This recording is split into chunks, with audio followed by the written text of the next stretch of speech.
Today, you can visit Abraham Lincoln's family home, the school he walked 2 miles to attend, his law office. Practically every facet of his life is represented throughout the state of Illinois. Although Lincoln lost his bid for the Senate seat held by Stephen Douglas in 1858, he gained the national attention which would propel him towards a run for the presidency 2 years later. The rivalry between Lincoln and Douglas was long-standing and fierce. The two traveled throughout Illinois, attending a series of 7 debates. Throughout these debates, which drew large crowds, the speeches they gave became legendary as the national press spread the word nationwide. Lincoln launched his Senate campaign with his classic House Divided speech, which was delivered in Springfield, Illinois in June of 1858.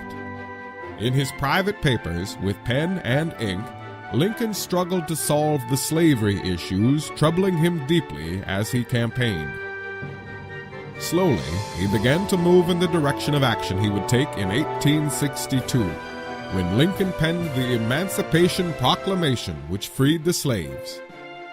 Were the seeds of the Emancipation Proclamation sowed while Lincoln slept in a hotel bed on the campaign trail in Illinois in 1858? Long, hot days were spent preparing and rehearsing speeches. Lincoln traveled to the debates any way he could, by train, coach, horse, steamboat, whatever happened to be available. Along the way, he campaigned, delivering speeches in city squares, on rural farms, any place he found an audience. Yet, despite exhaustion, the need to right the wrongs he felt within himself never faltered. Slavery remained an agonizing dilemma, which surely chased sleep away many nights on the road. It's easy to imagine him picking up a Bible from the nightstand beside his hotel bed, lighting a candle and beginning to read. A house divided against itself cannot stand is, after all, invoked from Scripture. We know Lincoln had no way of foreseeing the future, but did his dreams reflect any of the greatness, the fame, the success he would have in politics? When he finally slept in the early morning hours, did he ever dream he would one day be an American hero?